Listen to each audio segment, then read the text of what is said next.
चौथी आज्ञा है, वो चौथी आज्ञा ये है कि सबत के दिन को, सबत, सबत का मतलब क्या होता है, किसी को मालूम है?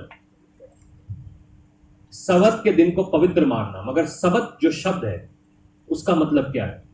सब, सबसे क्या मतलब होता है? सभी। हम सभी एक साथ एक जगह पर इकट्ठा होने के लिए और पवित्रताई में इकट्ठा होने के लिए। जब हम संतों की संगति बोलते हैं, बाइबल बताती है संतों की संगति को तुच्छ ना जानना, कलीसिया को जाना तुच्छ ना जानना। सबत का मतलब होता है कि परमेश्वर ने सारी दुनिया को बनाया, उसने पेड़ पौधे फूल पंछी सब कुछ बनाए, और जो सातवां दिन था परमेश्वर और आदम ने रेस्ट किया। तो क्या परमेश्वर को थकावट होती है? बाइबल तो कहती है वो ना कभी थकता है ना कभी हारता है, मगर उसको अगर थकावट नहीं होती तो उसने रेस्ट क्यों किया?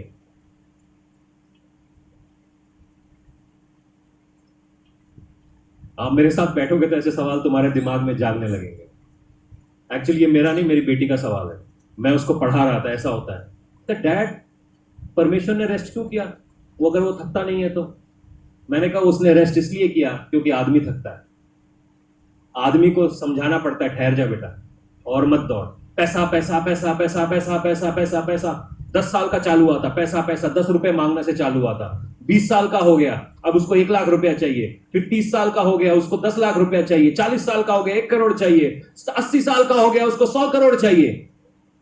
रुकता ही नहीं हो भाई कभी। इसीलिए परमेश्वर को बीच में आना पड़ा, ठहर जा ठहर जा, आराम से। मत्ती 11 का 28 और 29 यूं कहता है, परमेश्वर ने आदम के साथ जो रेस्ट किया वो आदम को सिखाया कि रेस्ट क्या होता है। आप सोते हैं? आप सब सोते हैं? लगता तो नहीं है। अभी सो रहे हैं? जितने सो रहे हैं हालेलुया बोलो। हाँ? ओके।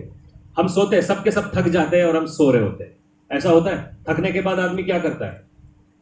सोता है। मगर आप, ऐसा कभी हुआ है आप सो के उठे हैं, आप दिन भर सोए हैं, मगर आपको आराम नहीं मिला? ऐसा कभी हुआ है? ऐसे बहुत सारे कुछ लोग यहां पर बैठे हैं जिनको मैं जानता हूं, वो सो के उठते हैं मगर उनको कभी आराम नहीं होता। उनको कभी आराम नहीं होता। क्यों?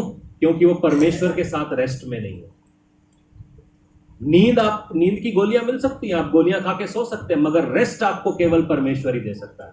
जो आराम है वो केवल परमेश्वर की तरफ से आता है। जब आपकी आत्मा पीस में है, परमेश्वर के साथ आपने पीस बना लिया है, शांति है आपके अंदर, तब आप आराम में घुस सकते हैं। नींद तो कहीं पे भी आ सकती है। नींद तो आदमी पेड़ के नीचे सो जाए, मगर क्या वो रेस्ट में है? मत्ती 11 का 28 और 29 यूं कहता है सब परिश्रम करने वाले और बोझ से दबे लोगों, मेरे पास आओ, मैं तुम्हें विश्राम दूंगा। मेरा जुआ अपने ऊपर उठा लो और मुझसे सीखो, क्योंकि मैं नम्र और मन में दीन हूं, और तुम अपने मन में विश्राम पाओगे। परमेश्वर कहता है कि तुम मेरे साथी बन जाओ, पार्टनर विद मी। आप मेरे साथ रेस्ट करो, मेरे साथ बैठो।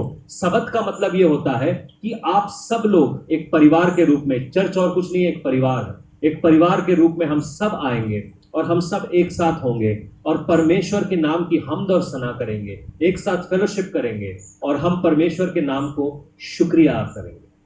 क्योंकि जब ऐसा होता है, कभी जिनके बच्चे बड़े बड़े हो गए हैं और बच्चे घर में उधम मचाते रहते हैं, लड़ते रहते हैं, एक दूसरे का सर फोड़ते रहते हैं, उन माओं को मालूम है कि जब बच्चे शांति में बैठते हैं तो कितना अच्छा लगता है। वाह, बड़ा मजा आ गया, आज खीर बनेगी, क्योंकि आज घर में एक भी बर्तन नहीं टूटा। परमेश्वर भी देखता है, सब लोग, हम लोग जो है एक मन के साथ शांति से एक जगह पर बैठ के कह रहे मेरे बच्चे ठीक है यार, अच्छे हैं। क्योंकि कभी झगड़ा हुआ है आपका किसी के साथ? होता ही होगा।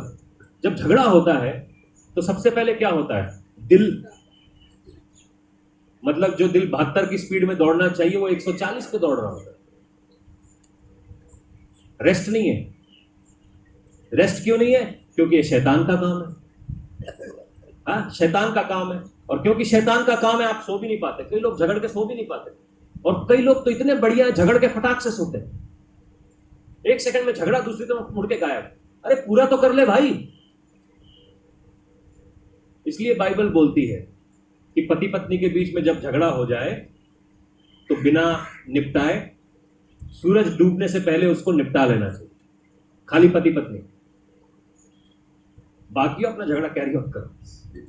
नहीं, बाकियों के बारे में भी ऐसा लिखा है कि 70 टाइम्स 7 एक दूसरे को क्षमा करें, ठीक है।